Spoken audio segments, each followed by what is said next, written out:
Job está antes de Salmos. Si anda en Salmos ya se pasó. Job está antes del libro de los Salmos y leemos en el capítulo 38 el verso 28.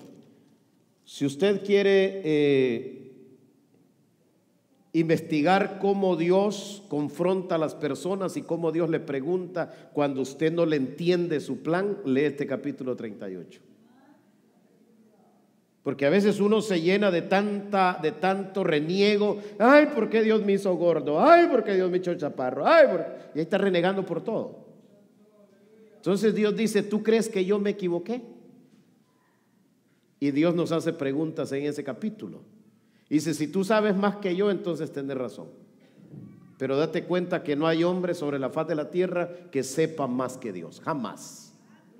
Amén, bendito sea el Señor para siempre. Así es que damos la bienvenida. Hermano Francisco no es visita, es local, pero se anda viviendo allá por Pittsburgh, ¿verdad? Porque está trabajando por allá, pero no crea que ha renunciado ni que tiró los hábitos, ¿verdad? Sino que está por ahí trabajando, bendito sea el Señor. Así es que hermano Francisco, yo sé que esta es su casa, es la sede principal desde donde él se mueve en su ministerio. Así es que Dios bendiga a nuestro hermano Francisco y que lo siga usando en ese estilo de música que el Señor le ha dado para bendecir al pueblo del Señor. Amén. Tiene Job capítulo 38 verso 28. ¿Tiene la lluvia padre? Esa es una pregunta. ¿O quién engendró las gotas del rocío? Esa es otra pregunta. ¿A quién le está preguntando Dios aquí? A Job. Job, ¿tú crees que yo me equivoqué con el sufrimiento que te he permitido pasar? Te voy a hacer una pregunta. ¿Tiene la lluvia padre? ¿Tienen las gotas del rocío? ¿Cómo dice? ¿Quién engendró las gotas del rocío? ¿Tú tienes idea, Job, de dónde salió el rocío? Y Job no hay yo que contestar. Pero hay muchas preguntas ahí. Vámonos al capítulo 55 del libro de Isaías. Y ahí vamos a descubrir esta pregunta, porque está muy, muy interesante. Capítulo 55 del libro de Isaías. Solamente tiene 13 versículos y vamos a leerlos. Bendito sea el Señor para siempre. Tiempo de lluvia y de gracia. Ese es el tema de hoy. Tiempo de lluvia y tiempo de gracia. ¿Quién es la lluvia temprana y la tardía? Según la revelación que traemos esta mañana, Cristo mismo es la lluvia temprana y Él es la lluvia tardía. Hay mucha necesidad en tu vida. Esta noche ministraremos la lluvia, el advenimiento de Cristo en tu vida, porque el que tiene a Cristo no puede estar padeciendo de sed, tiene que estar saciado de la gracia y de la misericordia del Señor. Bendito sea Dios para siempre. A todos los sedientos venid a las aguas, y a los que no tienen dinero venid, comprad y comed. Venid, comprad sin dinero y sin precio vino y leche. ¿Por qué gastáis el dinero en lo que no es pan, vuestro trabajo en lo que no sacia? Oídme atentamente y comed del bien, y se deleitará vuestra alma con grosura. Inclinad vuestro oído y venid a mí, oíd y vivirá vuestra alma. Y haré con vosotros, ¿qué dice? Pacto eterno, las misericordias firmes a David. He aquí que yo lo di por testigo a los pueblos, por jefe y por maestro a las naciones. He aquí llamarás a gente que no conociste y gente que no te conocieron. Correrán a ti por causa de Jehová tu Dios y del Santo de Israel que te ha honrado. Buscad a Jehová mientras pueda ser hallado, llamadle en tanto que Él está cercano. Deje el impío su camino y el hombre inicuo sus pensamientos, y vuélvase a Jehová, el cual tendrá de él misericordia, y al Dios nuestro, el cual será amplio en perdonar. porque mis pensamientos no son vuestros pensamientos, ni vuestros caminos mis caminos, dice Jehová. Como son más altos los cielos que la tierra, así son mis caminos más altos que vuestros caminos, y mis pensamientos más que vuestros pensamientos. Porque como desciende de los cielos la lluvia y la nieve, y no vuelve allá, sino que riega la tierra y la hace germinar y producir, y da semilla al que siembra y pan al que come, así será mi palabra que sale de mi boca, no volverá a mí vacía, sino que hará lo que yo quiero, y será prosperada en aquello para que la envíe. Porque con alegría saldréis y con paz seréis vueltos. Los montes y los collados levantarán canción delante de vosotros, y todos los árboles del campo darán palmadas de aplauso. En lugar de la zarza crecerá ciprés, y en lugar de la ortiga crecerá arrayán, y será a Jehová por nombre, por señal eterna, que nunca será raída. Qué tremenda palabra en esta mañana. Pero espero hoy que Dios pueda enseñarnos, hablarnos a nuestros corazones. El tema del capítulo 55 de Isaías es un tema profético y mesiánico. Cuando digo profético y mesiánico, me estoy refiriendo a todo capítulo en Ezequiel, Daniel, Isaías, que sean libros proféticos. Son libros que nos han anunciado el advenimiento de Cristo en la tierra. No solamente tenemos el advenimiento, la revelación de Cristo de Mateo a Apocalipsis, desde muy antes. Recuérdese Génesis 2, donde la sentencia que Dios le da a la serpiente, Dios le dice: tú le morderás el calcañal, pero ella, la simiente de la mujer, te pisará la cabeza. Eso significaba que el que habría de nacer de la mujer, llamado Jesús, un día pisaría a Satanás en la cabeza. Aunque Satanás mordiera el calcañal de la simiente de Dios, de la creación de Dios, pero vino uno que lo puso en su lugar, y ahora tenemos victoria gracias al nacimiento y a la venida del Señor Jesús. Cuando nosotros logramos entender estos principios, nos damos cuenta de esta revelación maravillosa que tiene el capítulo 55 del libro de Isaías. Es una revelación mesiánica de lo que Cristo tiene que significar para nosotros. Acercaos a Él, dice, y Él se acercará a nosotros. Pero ¿cómo nos acercaríamos a Dios? Si el acercamiento a Dios estaba completamente bloqueado por la ley. Si el acercamiento a Dios no existía porque no había habido más comunión de Génesis a Malaquías entre la raza humana y el mismo Dios, porque todo estaba completamente cerrada la oportunidad de que cualquier ser humano se acercara a Dios por el pecado. El pecado rompió vínculos entre Dios y la raza humana. El pecado, dice el libro de Isaías y Jeremías, que creó un abismo inmenso entre Dios y el hombre. Te querés separar de Dios, viví pecando, y de esa manera te separás de Dios. Te querés acercar a Dios, deja de pecar y santificate más para Dios, y de esa manera nos acercamos a Dios. Es bien simple la situación, o nos alejamos o nos acercamos. Por eso es de que nosotros insistimos en que las cosas se hagan bien, en que se busque a Dios de corazón, en que las cosas cambien en nuestra vida, no simplemente por una actitud religiosa que queremos tener en la iglesia, sino para tu propio beneficio, porque entre más cerca estás de Dios, estamos de Dios, más bendecidos somos. Yo lo creo así, porque así lo afirma la palabra. Cada vez que nos acercamos más al Señor, la bendición de Dios fluye a favor nuestro. Pero pensando en esto, el cielo se había cerrado, la tierra no tenía oportunidad de tener ningún tipo de relación o de contacto con el cielo a causa del pecado. Pero vino uno que rompió el velo del templo en dos, vino uno que se entregó en el Calvario y que abrió el camino. Por eso Juan 14:6 dice: yo soy el camino, la verdad y la vida. Nadie va al Padre si no es por mí. Eso no lo dijo Juan, no lo dijo Pedro, no lo dijo Pablo, eso lo dijo Jesús.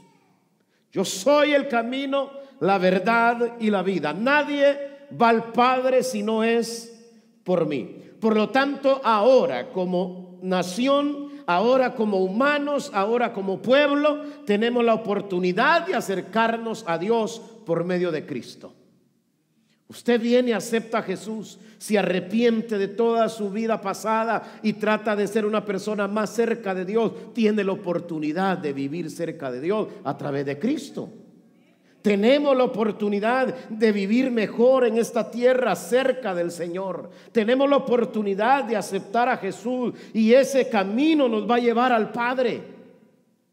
La pregunta es, ¿tiene la lluvia Padre? Es una pregunta que Dios le hace a Job. La respuesta está aquí. Pero entonces, ¿cómo funciona esto? Llevémoslo a un grado espiritual.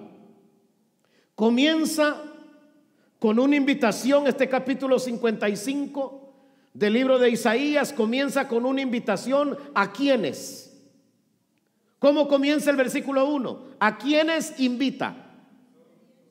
A todos los sedientos. Eso significa de que tiene que haber una sed en el humano para poder buscar a Dios.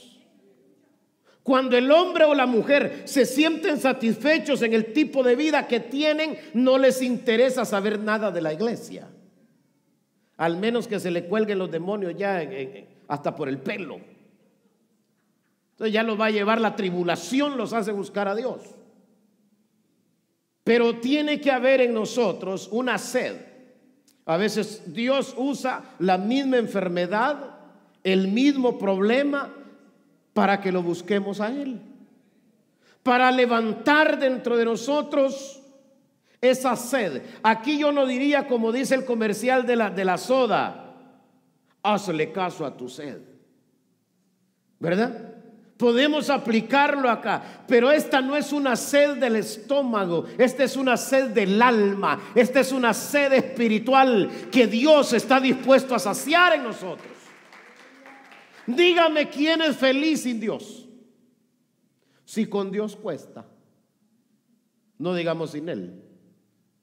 ¿Quién puede ser feliz sin Dios? Fingimos ser felices, fingimos estar bien, hasta una sonrisa de payaso nos aventamos, pero no hay nada de realidad. Estamos secos, estamos vacíos, estamos necesitados, estamos amargados. La vida no nos da nada. Hay momentitos de placer, hay momentitos de disfrute en la carne, en lo que sea, en oído, en ojos, en comer. Comer con apetito es una bendición, hermano. Y es uno de los placeres más grandes que la vida nos da. Peor cuando logramos comer lo que más nos gusta. Se rompen dietas, se rompen. Que tenga 20,000 calorías, venga para adentro, que este es lo mío. Amén. No nos importa la dieta, las calorías. Lo que queremos sentir es el placer de la comida en los labios, el placer de comer en la boca, el placer de que llegue al estómago y sentirnos saciados. ¿Quién puede pasar un día sin comer? Hay una hormona en todos los seres humanos que despierta. Es más, el estómago de nosotros mismos, el páncreas produce ácidos. Todo el día el trabajo del páncreas es producir ácidos para que deshagan lo que uno se come. El estómago tiene la digestión, el sistema digestivo tiene tanto poder y tan fuertes son los químicos que suelta el páncreas que como deshace la carne, hermano. Porque hay gente que no mastica, tragan. Cuando andan hambre, te voy a dar una pequeña lección, tragan. Ya comió, hermano. Sí, hasta pasándole el pedazo de tortilla hasta el plato ya. En lo que otros a comenzar van. Dice, no es que usted fue al ejército. No, lo que pasa es que se viene muriendo de hambre. Y es más, hay gente que hasta los huesos, ¿va? Bien tostaditos, se comen las costillitas del pollo. Se van pasando, hermano. Entonces, imagínese usted, a las 4 horas ya tiene hambre otra vez. O sea que el químico, El ácido que el páncreas ya produjo en usted ya deshizo todo el pollo que se comió. Ya está deshecho. Las verduras, la tortilla dura esa que le quedó medio tostada a la hermana, mire, ya lo deshizo. Entonces, cuando la persona no come, el páncreas no entiende si va a ayunar, no va a ayunar, si va a comer o no comió. El páncreas sigue produciendo el mismo químico. De ahí salen las úlceras. La gente que no come a tiempo, ese químico que tira el páncreas le crea una llaga en el estómago, porque como no tiene nada que deshacer, le deshace el mismo estómago al cliente. ¿Sí me explico? Entonces por eso recomiendan cada 3 horas, coma algo, aunque sea poquito, para que cuando el páncreas mande el químico esos ácidos para deshacer lo que ya comió, aunque sea un algarrobo, encuentre ahí, hermano. Aunque sea un frijolito, tenga que estar moliendo para que usted no sufra de esas situaciones. Entonces cuando la persona se abstiene de comer sus comidas a tiempo, y todos los médicos dicen, no, por ahí viene la acidez, que viene las úlceras, viene esto, viene lo otro, y tiene sentido, tiene lógica lo que la raza humana, lo que los científicos, lo que los médicos explican, porque el páncreas no deja de trabajar para deshacer lo que el sistema digestivo ya supuestamente le echó al estómago. Por eso nosotros, la hormona que produce el hambre en el ser humano, lo llena a tal grado que hasta el temperamento de las personas cambian cuando andan con hambre. O cambiamos. Sí, señor, cambiamos. El temperamento nos cambia cuando andamos con hambre. Una persona bien saciada, hasta una sonrisa se le sale. ¿Cómo están, hombre? Ya le bendiga. Encuéntreselo con hambre, ese mismo. Uy, hermano, ¿y a qué hora va a terminar ese maestro que ya me quiero ir a comer? Mire, ya la hormona le está haciendo efecto.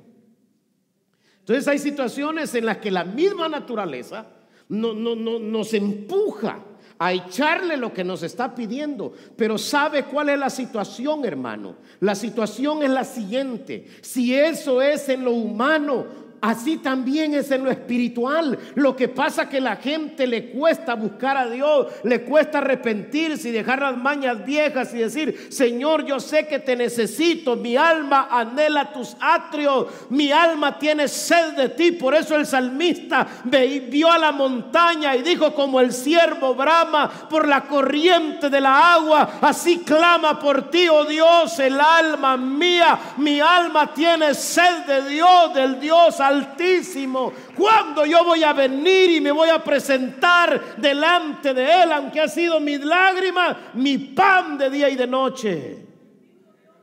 Pero ahí estaba el salmista declarándolo en el Salmo 42. ¿Y sabe cómo el ciervo brama? El animalito brama cuando anda sed. Brama, da unos bramidos tan fuertes, tan desesperantes, que dicen los que estudian este tipo de animales, que se oye a 3 kilómetros de distancia. A 3 kilómetros de distancia se oye el bramido de un ciervo cuando anda sed. Igualito a nosotros.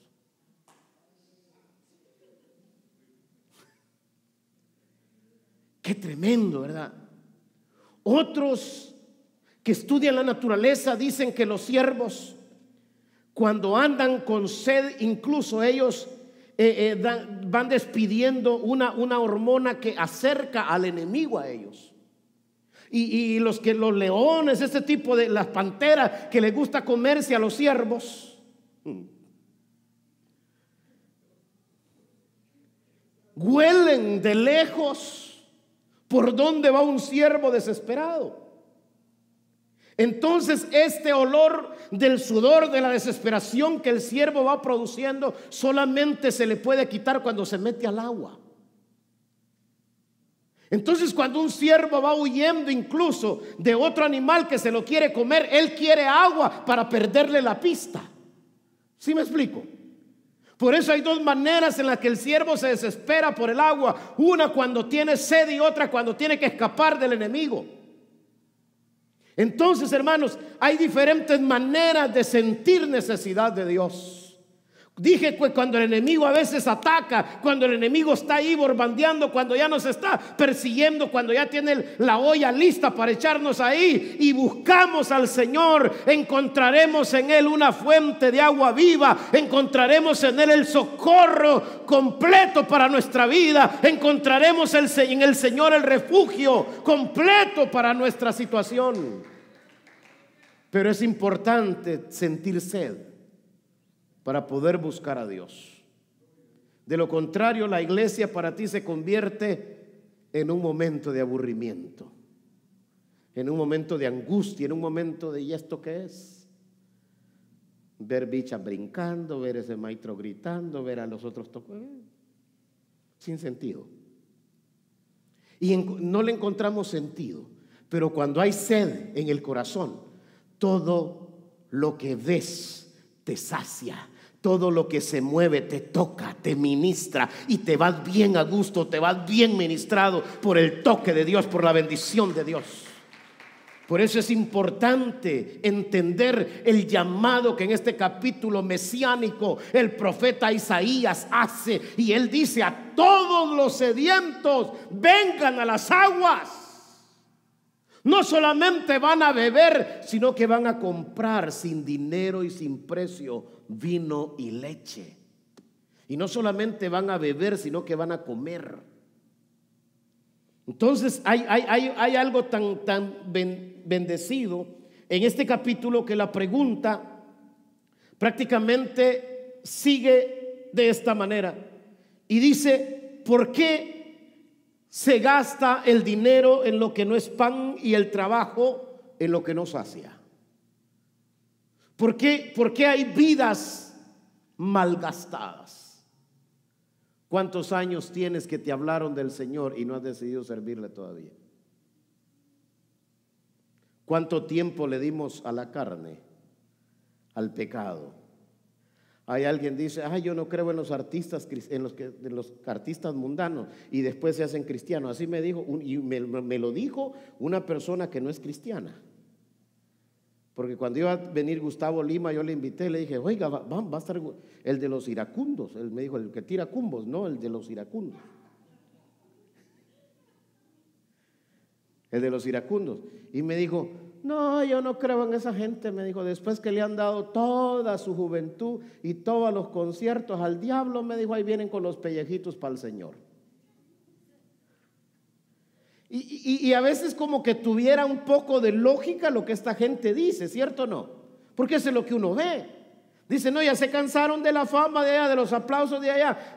Entonces ya vienen todos ahí hasta raquíticos y con riuma a convertirse al Señor y a darle ahora lo que les queda al Señor. Pero para el Señor eso no importa. Uno, humano, critica mal y juzga mal. Quizás no era el momento de ellos, quizás era el momento todavía de que el Señor había apartado para ellos un momento. Siempre hay un momento, un lugar y una hora en la que Dios nos toca, en la que Dios nos ministra. Y si nosotros por ceguera, por lo que haya sido, perdimos nuestra juventud en otros lados, es tiempo de venir al Señor. Por eso dice: buscad a Jehová mientras pueda ser hallado, llamadle en tanto que Él no está lejos, Él está cercano. Pero para que esté más cerca, deje el impío su camino y el hombre inicuo su pensamiento, y vuélvase a Jehová, el cual tendrá de él misericordia.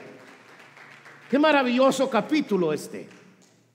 Es excepcional pensar de que allá cuando estábamos hundidos sin conocer del Señor, yo fui un niño muy religioso. Yo me crié en una familia muy religiosa. Yo no puedo decir que no me hablaron de Dios. A mí siempre me hablaron de Dios. Siempre fui muy pegado a la religión en la que mis padres me criaron, a tal grado que llegué a ser monaguillo, pues. Monaguillo de la iglesia católica de mi ciudad. Usé sotana blanca con revuelos rojos. Imagínese usted el pastor, ¿eh? Yo salí en las profesiones con un palo grande, hermano, y una candela hasta arriba, o una cruz en medio de los 3 monaguillos que salen en todos los Viernes Santos. O sea que ya este viernes pasado ya me hubiera dado yo mi buena profesión allá. Entonces, de una u otra manera, uno se crea conociendo ciertas cosas de Dios, pero no conociéndolo verdaderamente como Él es. Porque hay una venda religiosa, la cual creemos que hacer 20,000 cosas y maldades, también uno de esa manera puede vivir delante de Dios. Y la Biblia no dice eso, dice que para vivir cerca de Dios dejemos los malos caminos, que deje el impío su camino, el hombre inicuo su pensamiento, y que se vuelva a Jehová, el cual tendrá misericordia. A Dios no se le puede servir a la manera que uno cree. A Dios hay que servirle de la manera que Él pide. Porque hay cosas que uno cree que así están bien y Dios no las aprueba, jamás las va a aprobar. Y uno está, no, yo creo que el Señor sí, así está bien. Bueno, y es más, se hace tan creído que dice, si Él quiere, bueno, y si no, que me mate. Oiga, hermano, hay gente que reta a Dios de esa manera, como que Dios tiene necesidad de usted. Es usted y yo los que tenemos que estar de rodillas agradeciéndole la vida, agradeciéndole el aliento que nos permite. Es usted y yo el responsable de brindarle adoración y alabanza con excelencia, de decirle: Rey, te amamos, porque eres el todo de nuestra vida. Él no tiene necesidad de nosotros. Si usted no le alaba, Él sigue siendo Dios. Y le da volumen a los querubines, ¿va? Alábense. No quiero oír aquel, ya, simplemente así.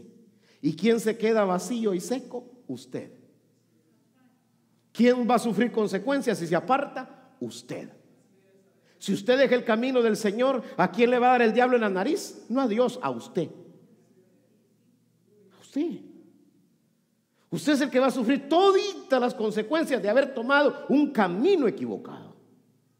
Pero cuando usted entiende de que es mejor el camino del Señor, va a tener luchas, va a tener dificultades, porque al diablo no le gusta que nadie le dé la espalda. Siempre lo va a seguir atacando y le va a aventar pedrada y pedrada tras pedrada, aguijón tras aguijón. Pero el Señor le va a enseñar a usted a hacerse unos buenos quites, hermano. Y cuando el diablo, ya el cristiano experimentado ya sabe por dónde el diablo ataca y le hace los quites que le tenga que hacer. Ahí pasó, aquí pues, ya está. Sí, vive haciéndose quites, ¿sí o no? Y el diablo lo quiere ver tirado, y el diablo lo quiere ver botado, y borbandea más y tira más. Pero el cristiano ahí anda desquitándose como puede para seguir adelante sirviéndole al Señor, porque tus caminos no son sus caminos, ni tus pensamientos sus pensamientos. Pero cuesta ser cristiano. ¿Quién le dijo que es fácil? Si tu peor enemigo eres tú mismo, tu carne, de pelo a uña, es tu peor enemigo. Y no le eche la culpa al diablo de todo. No, si el diablo allá dormido está y uno ahí se siente, ay, que el diablo me ataca. Usted solo viendo pornografía pasa y le echa la culpa al diablo. ¿Quién lo mandó? No se pierde Sábado Gigante por la miscolita, mire. Y después ahí anda todo desesperado, si es solterón. Usted enojado con la doña, anda con problemas, ¿cierto o no? ¿Y el diablo dónde estaba? Allá está, acosando a otros, y a usted lo deja con su propia carne. Ahí está con su propia podrición haciéndose leña. Entonces dice, no, ya basta con eso, sí, con el mal cuerpo que le di, mal comportamiento y malos pensamientos que tiene. Ya con eso me basta para tenerlo tranquilo. Por eso el Señor dice, así como están de altos tus pensamientos de los míos, así como el cielo de la tierra, así está de alto. Y dice, no, el Señor ha puesto este pensamiento en mí.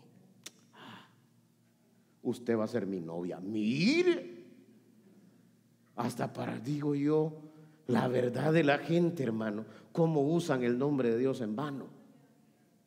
Amén. Hay cosas que de veras tenemos que arrepentirnos y pedirle perdón al Señor y decirle, Señor, te necesito cada día. He llegado a reconocer a través del mensaje de esta mañana que mis caminos no son como tus caminos, ni tus pensamientos mis pensamientos.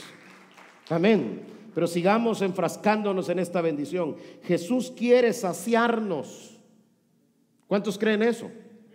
El Señor quiere saciarnos. Dice que vengamos, que comamos y que bebamos, pero del bien, ¿verdad? De Él. Entonces dice que vengamos, inclinad vuestros oídos, dice el verso 3, oíd y vivirá ¿qué? Vuestra alma. Y no solamente vivirá vuestra alma, sino que haré con vosotros pacto eterno. ¿Cómo se podía lograr un pacto eterno si Dios ya no creía en los pactos del hombre? Por eso este capítulo es mesiánico y es profético. Porque Dios ya no creía en los pactos del hombre. Todos los que habían hecho pacto con Dios le habían fallado. Hasta Abraham se durmió en el pacto de los animales partidos. Saúl le falló cuando le mandó a decir con Samuel que se esperara para pactar con él y declararlo rey de Israel por medio del holocausto. Amén. Salomón le falló a Dios teniendo 700 esposas reinas y 300 concubinas. De toda la sabiduría que Dios le dio, terminó adorando Baales, el viejito sonso. Entonces al final vemos que como el hombre se tuerce de lo que Dios lo puso a hacer las cosas. Entonces la inclinación siempre de nosotros es hacia el mal. Quiera usted decirme sí o no, no importa. Yo le declaro en esta mañana que en carne somos mal portados, pero en el espíritu el Señor quiere restaurar almas en este lugar para que la bendición de Él fluya sobre tu familia, sobre tu trabajo, sobre tus hijos. Pero no lo vamos a lograr por nuestros propios méritos.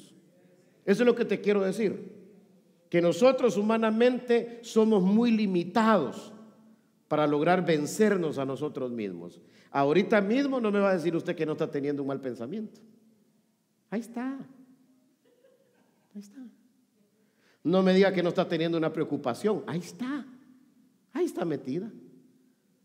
No me diga que no ha criticado hoy de lo que ha pasado hasta aquí del culto. Ahí está. No me diga que no ha murmurado. Ahí está la murmuración. Ya ves, es domingo y debería tener corbata y no trae. Mire, esa es murmuración. Amén. En su cumpleaños le regalé 3 camisas y mire, una floja anda. O sea, prestamos, hermanos, simplemente así en nuestra mente. Lo quiera reconocer o no, tenemos una mente mísera, una mente que de veras, hermano, tan enferma, tan llena de tanta pudrición y tanta cosa, que solamente la palabra de Dios nos ampara. Solamente el Espíritu de Dios derramado en nosotros a través de su palabra nos puede hacer personas mejores delante de Dios. Yo te prometo, Señor, este 31 de diciembre que en enero cambie yo. Que en enero me hago distinto, Señor. En enero otro cristiano, otra luz va a brillar en mí. No me diga, todavía anda en tinieblas.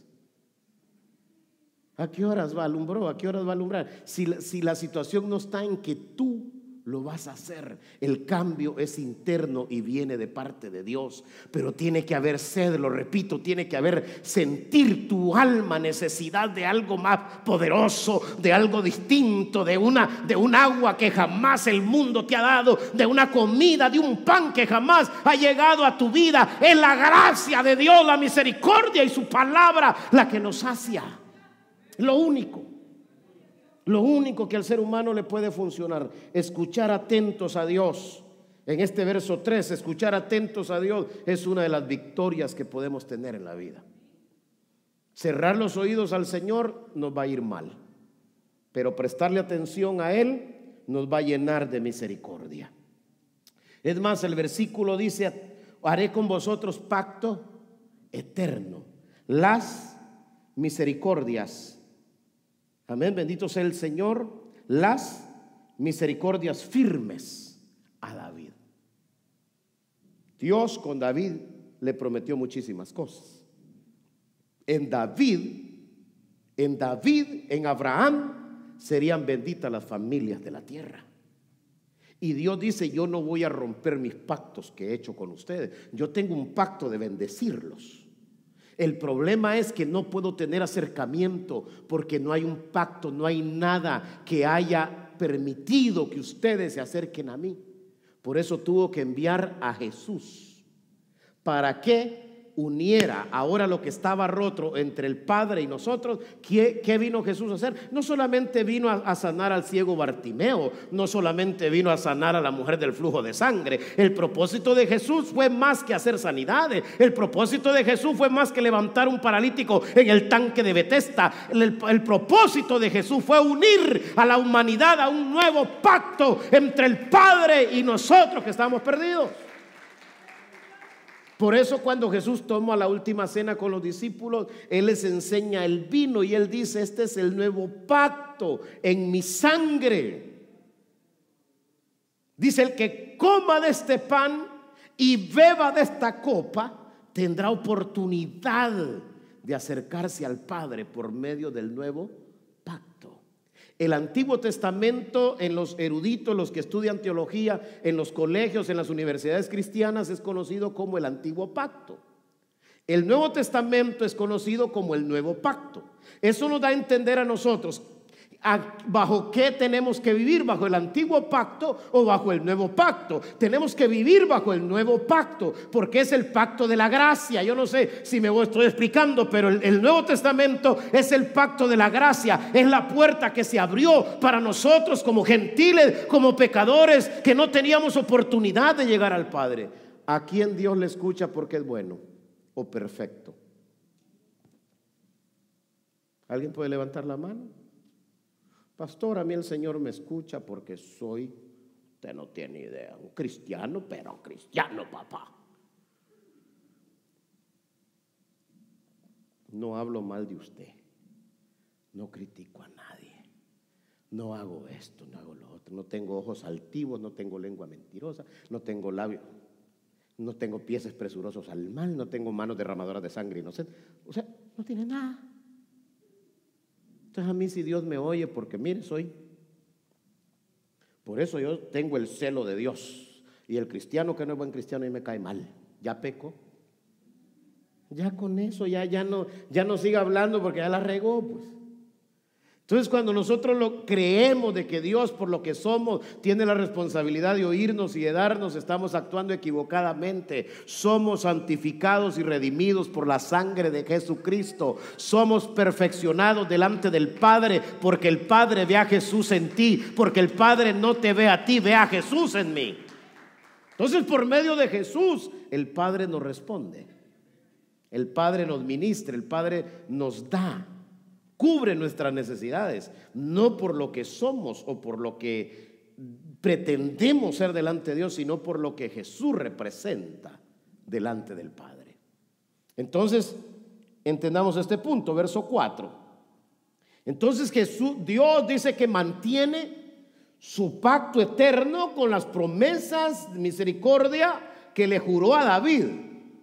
Entonces, pero ¿cómo esto se iba a realizar? ¿Cómo se podía llevar a cabo el cumplimiento del pacto de Dios con David y del pacto de Dios con Abraham? Sino por medio de Cristo. Alguien tenía que morir, alguien tenía que presentar un holocausto para que hubiera derramamiento de sangre. La Biblia dice que sin derramamiento de sangre no hay remisión de pecados. Por eso era importante que Cristo derramara sangre. A Cristo se podía morir intoxicado, ahogado, qué sé yo, pero tenía que haber derramamiento de sangre. Por eso la corona de espinas, por eso los clavos. Ya ve que los ladrones estaban amarrados, no estaban clavados en la cruz. Lo de Cristo fue con clavos, lo de él fue azotes en la espalda, con huesos en los látigos que rompían cuando entraba. Tenían unas púas que sacaban la piel, hacían pedazos el músculo de la espalda del maestro, porque había que haber derramamiento de sangre. Y esa es la sangre que ahora nos justifica,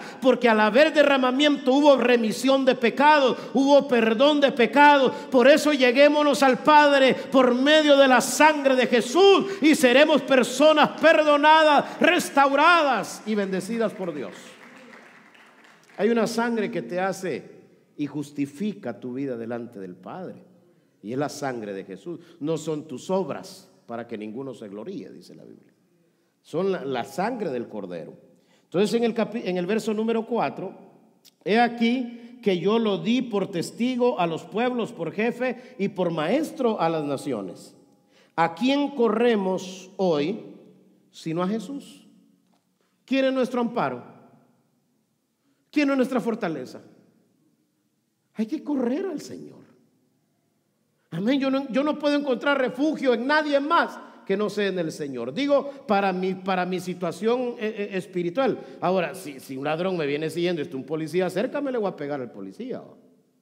Mire, señor, este me quiere robar. Entonces el policía va a ser mi salvador, humanamente hablando, ¿verdad?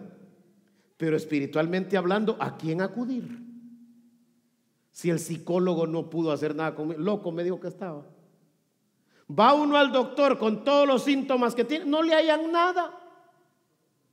Y ahí va uno y dice, no, lo suyo es psicológico usted no tiene nada, mire, tiene el páncreas bueno, tiene el estómago bueno, mire qué gordito anda. Hasta lo critica el doctor a uno. Entonces uno quiere que el médico de todo lo que uno siente le encuentre algo y que le den la aspirina, la pastillita correcta para quitarle todos los dolores de los que uno está padeciendo. Al no encontrarle nada, ahí viene frustrado uno. No me hallan nada y sigo sintiendo lo mismo. O sea, mire, pastor, me da esto y me desmayo. Me da lo otro, me pongo pálido y caigo. Y voy con el doctor y no me halla nada. Entonces, ¿por qué me caigo pues? ¿Y yo qué voy a saber? Si el doctor no le haya nada, menos yo. Pero una de las cosas sí te puedo decir, que si tu enfermedad es del alma, hay uno que está interesado en sanártela primero. Hay uno que quiere restaurar lo interno tuyo primero, para que después lo externo sea administrado por lo interno. Bendito sea el Señor para siempre. Y si hay algo impactante que tiene Dios para nosotros, es que Él puede sanar ambos lugares en nosotros, tanto lo de adentro como lo de afuera. El Señor es especialista en sanar almas, en restaurar corazones, en restaurar espíritus, en restaurar gente adolorida, en restaurar gente abusada, en restaurar gente que ha sido pisoteada, en restaurar gente que no la han tratado bien. El Señor es especialista en restaurar autoestimas. Allá cuando sentías que no valías nada, el Señor te ha puesto ahora con valores incalculables, puso tus pies sobre peña y ahora vales la sangre de Jesús. Entonces el Padre está buscando un contacto entre los seres humanos y Él. Pero he aquí, verso 5: llamarás a gente que no conociste, y gentes que no te conocieron correrán a ti, por causa de Jehová tu Dios y del Santo de Israel, que te ha ¿qué? Honrado. Todo aquel que le sirve al Señor, tarde o temprano Dios lo honra delante de gente que ni siquiera lo conoce a usted.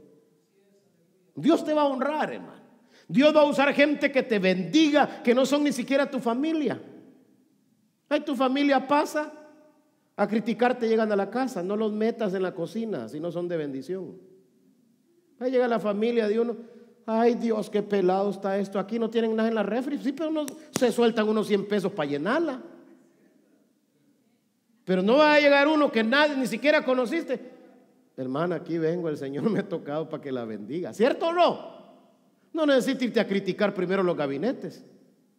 Yo cuando tenía cultos de oración en San Francisco, siempre había un tipo que le gustaba andar conmigo en los cultos de oración y me decía, yo no me le voy a quedar. No era pastor ni nada, era líder de los varones, pero teníamos cultos de oración en las casas y siempre andaba conmigo. Nomás que yo siempre oía golpecitos de puertas en los gabinetes a la hora de la oración,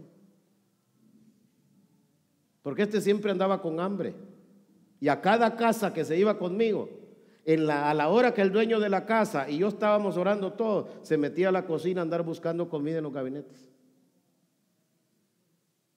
Entonces hay gente que verdaderamente solamente está interesado en ir a juzgar tu casa, no en irte a bendecir. Es tiempo, hermano, que cuando tú vayas a un lugar, que cuando tú agarres relación con un familiar, bendigas, hagas algo para que la gloria de Jehová se esté manifestando en ti, y esa gente quede bendecida con lo que tú das, con lo que tú llegaste a hacer. Digan, esta es una hija de Dios, este es un hijo de Dios.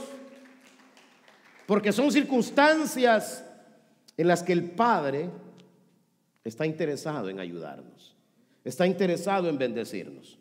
Entonces, cuando llegamos acá, dice que seremos honrados delante de gente, y hablando del mismo Mesías, El mismo Mesías es honrado por nosotros, ¿cierto o no? ¿Cuántos ofrendan en la iglesia? ¿Cuántos adoran en la iglesia? Nadie adora aquí, ¿no? Entonces lo que acaba de estar haciendo, ¿qué es, pues? ¿Cuántos cantaron en el culto? Si no, le hubiéramos grabado el mensaje el miércoles. Es obligación individual de todos de cantar. Sí, pastor, pero yo no nací para... Es que no estamos hablando que vaya ya bailando por un sueño, cantando por un sueño. Esto no me tiene en competencia a nadie. Yo lo que estoy hablando es de que sea con su voz de pollo, pero alabe.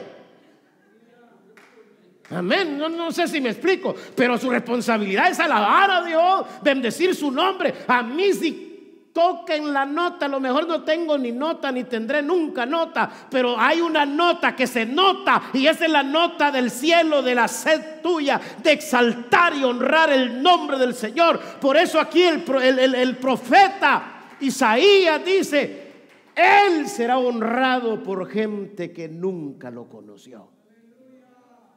Gente extranjera. Mire, salvadoreños allá adorando a un judío, pues.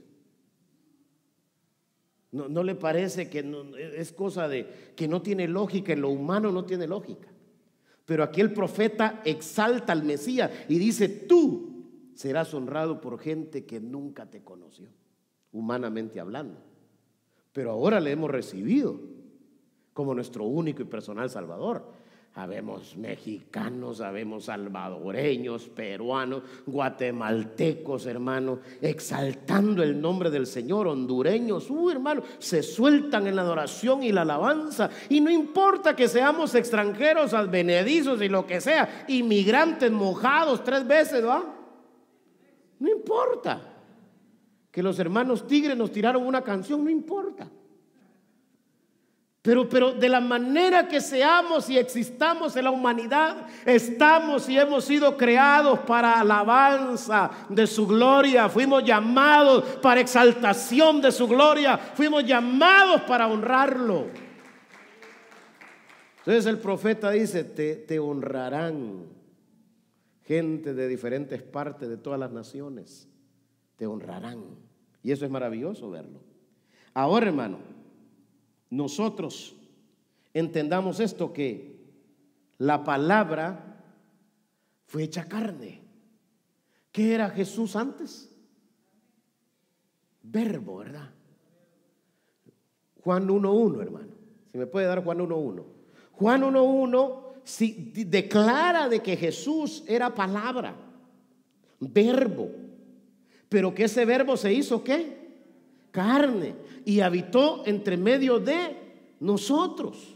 Amén. ¿Cómo Dios consiguió ese contacto entre la humanidad y nosotros a través de este capítulo mesiánico? Si no fue a través del advenimiento de Cristo.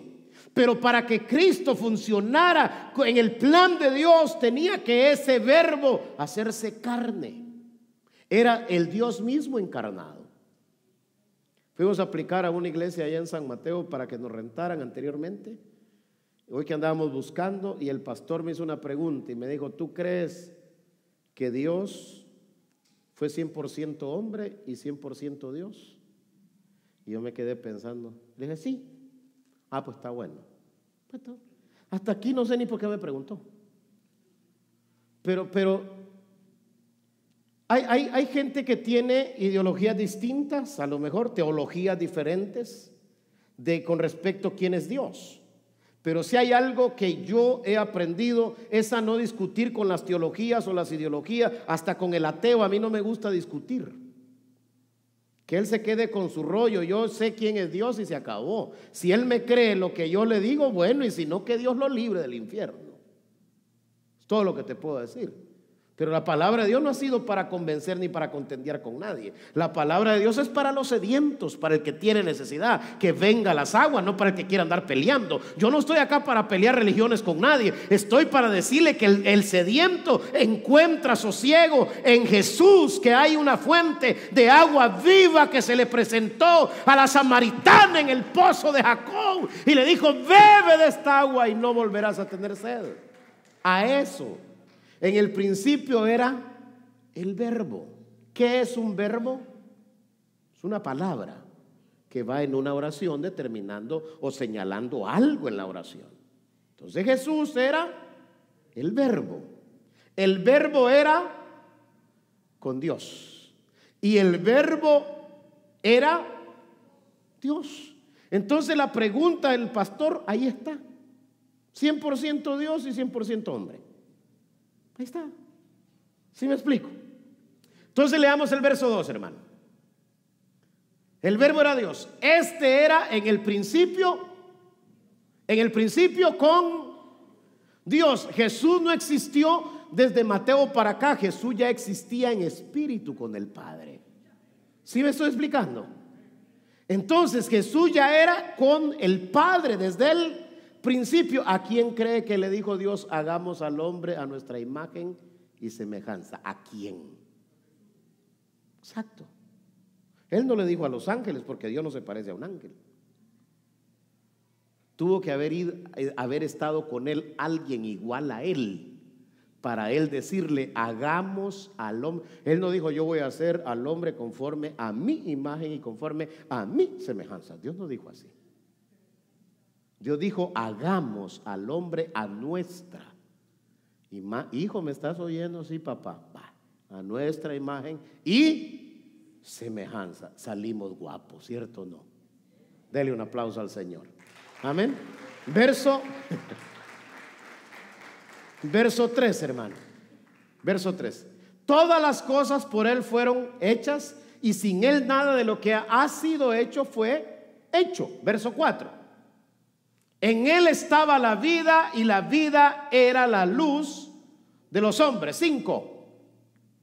La luz en las tinieblas resplandece, y las tinieblas no prevalecieron contra ella. ¿Qué había al principio? Oscuridad. ¿Qué había? Incomunicación entre Dios y la humanidad. 400 años de tiniebla, 400 años de silencio de Dios entre Malaquías y Mateo. Se rompe cuando Cristo viene. El Verbo que estaba con Dios es implantado en la tierra, y ahora sí se abre un nuevo camino hacia el Padre que se llama Jesús. El primer advenimiento de Cristo a la tierra es la lluvia temprana. ¿Cuál será la lluvia tardía? La segunda venida de Cristo. Ya lo vamos a probar rapidito. Ahora, hermano, dice en el libro de Juan capítulo 3 verso 13, segunda de Samuel 23, 4, dice que Cristo es el ungido de Dios, ¿cierto o no?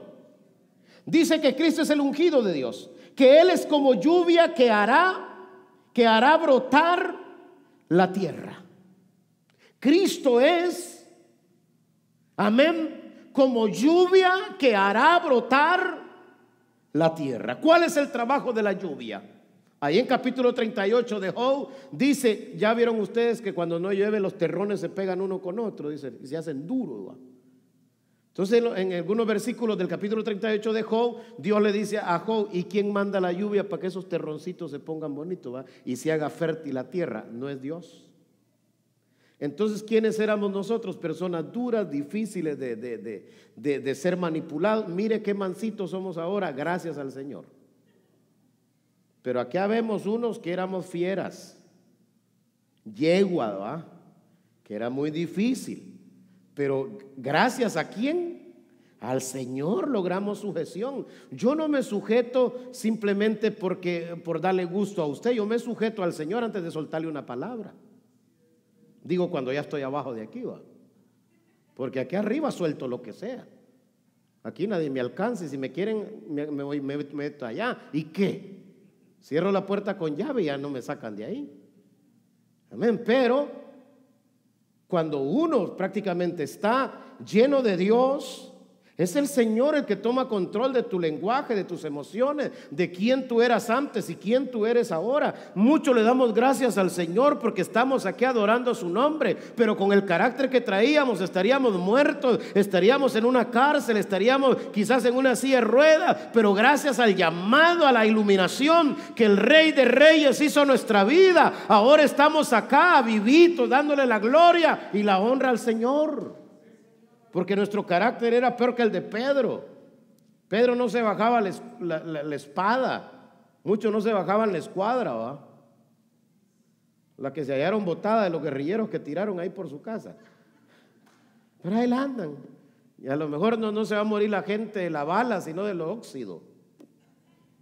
Pero mire usted, hermano, el propósito de Dios es tener un pueblo vivo, es tener una iglesia viva, es estar enviando la bendición por medio de Jesús para que usted y yo nos convertamos en tierra fértil. Ve al hermano que está al lado suyo y dígale: hermano, ¿está dando fruto o querés más agua? Pregúntele. ¿Qué le dijo? ¿Que quiere más agua? A ver, hermano, tráigame un vaso de agua, yo le voy a ir a echar. Porque el agua hace que la tierra dé fruto. Amén. Solamente los espinos crecen sin agua. Solamente los abrojos se dan sin agua. Pero la gente que quiere dar fruto, buen fruto en Dios, tiene que tener lluvia temprana, tiene que ser alimentado por el agua. El agua es representado por el Espíritu en la palabra. El viento es representado por el Espíritu en la palabra. Jesús mismo es el agua de vida. Él mismo es el agua de vida. ¿No ha oído? Cristo es la peña de Ored que está brotando, agua de vida saludable para mí. Cristo es la peña de Ored que está brotando, agua de vida saludable para ti. Ven a tomarla, que es más dulce que la miel. ¿Sí se da cuenta quién es el agua? Ay, viene uno todo angustiado, con ganas de matar hasta al pastor, y nomás le cae la palabra y ya se calma. Gracias, Señor. Gracias, Padre, gracias. Pues ese chaparrito lo iba a colgar porque lo iba a colgar, pero mire, el Señor ya lo calmó, ¿eh? ¿Se da cuenta? Entonces Cristo es la peña, Él es el agua de vida. Bendito sea Dios. Cuando la samaritana en el capítulo 4 de Juan entendió esa palabra que Jesús le estaba soltando, se fue y anunció que había uno ahí en el pozo que le había dicho toda la verdad. Me sacó los trapos al sol primero, pero después me convirtió a él. Y la samaritana fue y anunció que había encontrado al verdadero Mesías. Eso hizo que toda la aldea de Samaria se convirtiera al Señor. Toda la aldea pegó carrera a conocer al Mesías. Se rompieron los límites de una nacionalidad a otro, de un odio a otro. Hay que romper límites entre grupos y hay que unirse con una sola agua, meterse a una sola fuente. El Señor no ha hecho fuentecitas para cada grupo, para cada red, para cada ministerio. El Señor es una sola fuente donde todos vamos a inclinarnos a beber. Si queremos de Él tener la bendición, metámonos en un mismo sentir. Ay, pastor, yo aquí traigo mi guacalito de agua. No me diga. Ahí anda su fuentecita ella. Así no funciona esto. Terminemos ya.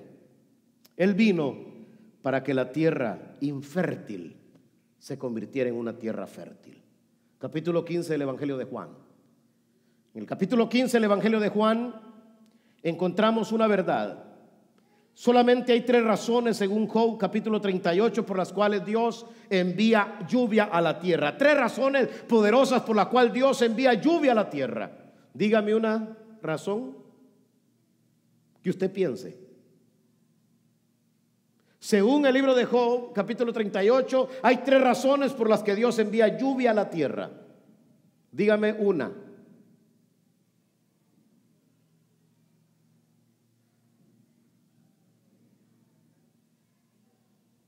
La primera razón por la cual Dios envía lluvia a la tierra puede ser, número 1, según Job, por juicio, como en los tiempos de Noé.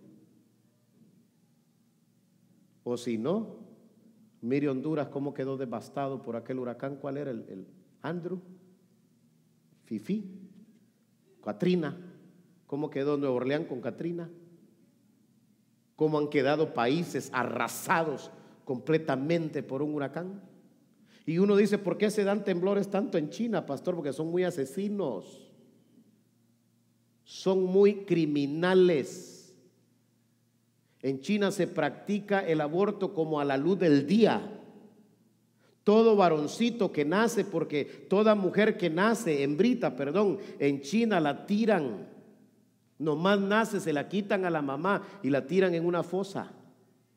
Ahí están muriendo toditas las niñas desde hace más de 10 años en la China, porque está sobrepoblada y ellos ya no quieren más. Por eso aquí donde quiera sea, anda uno y si hay un chino, y ese es aquí en América, imagínense allá. Entonces es gente asesina, criminal. Dígame, Corea del Sur, Corea del Norte, es gente entre los coreanos, filipinos, chinos. Yo no tengo nada que hablar de ellos. Son los gobiernos mal ministrados, con leyes raras, corruptas, que hacen iniquidad y hacen maldad. El único que tiene, la nación que tiene 200 millones en el ejército son los chinos.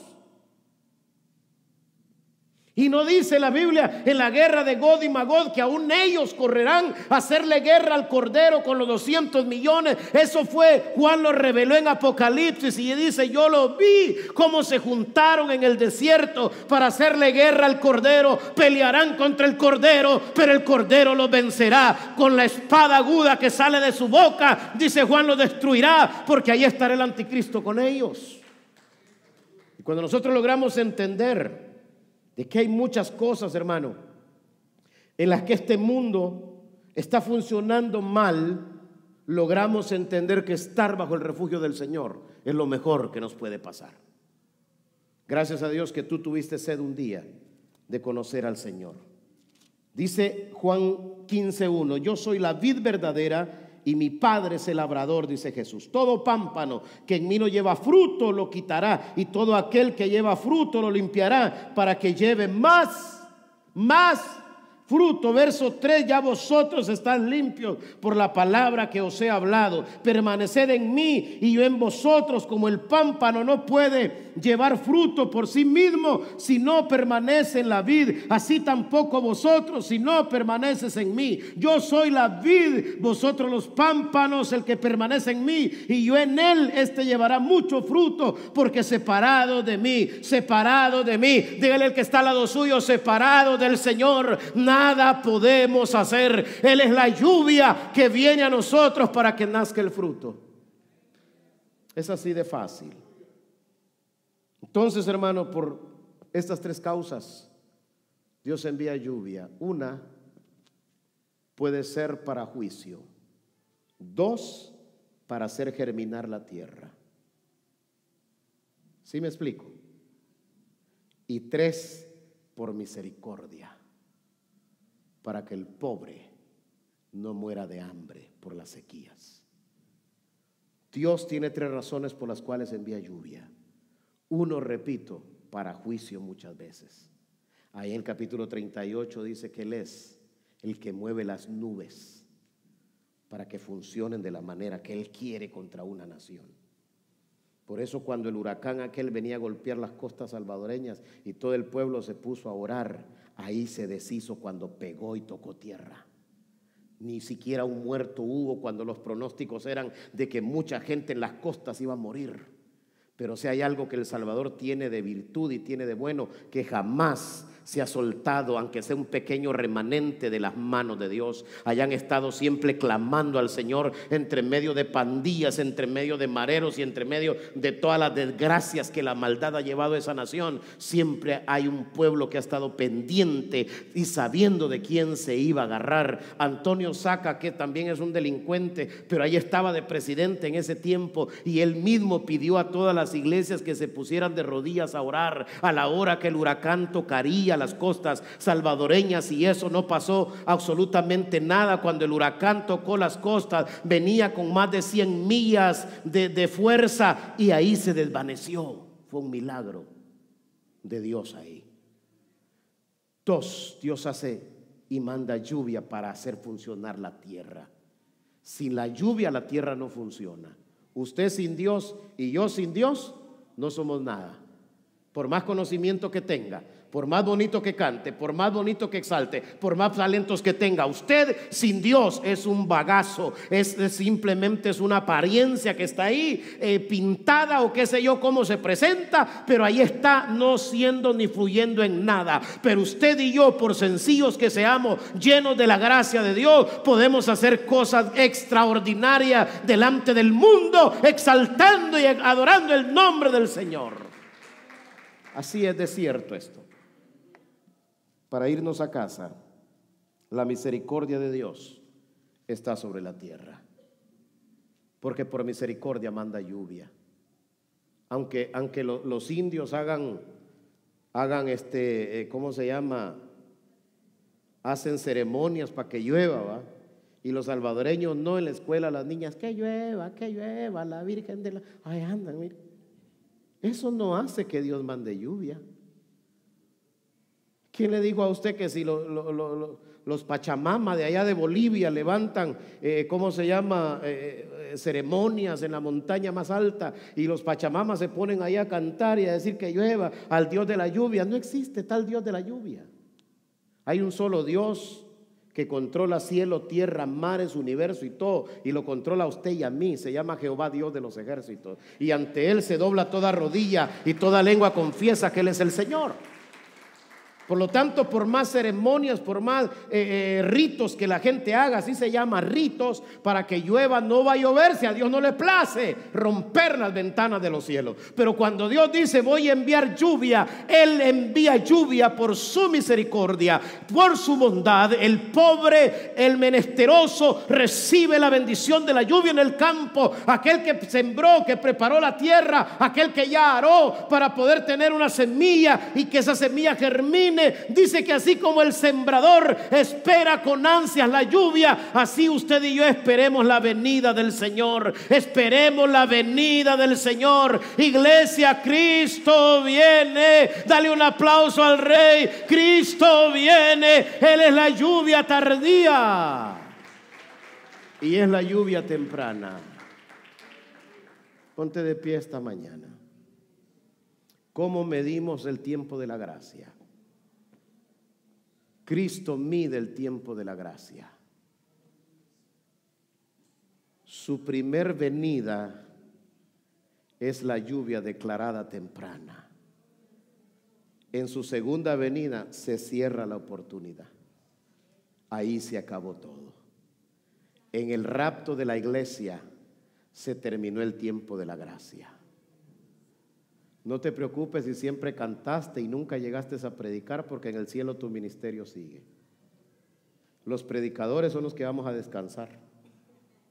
Los pastores ya no vamos a pastorear, porque estaremos con el pastor de pastores. Y ya no voy a predicar 4 veces a la semana. Ya no. Tengo que dedicarme a la cantada con ustedes para exaltar el nombre del Señor.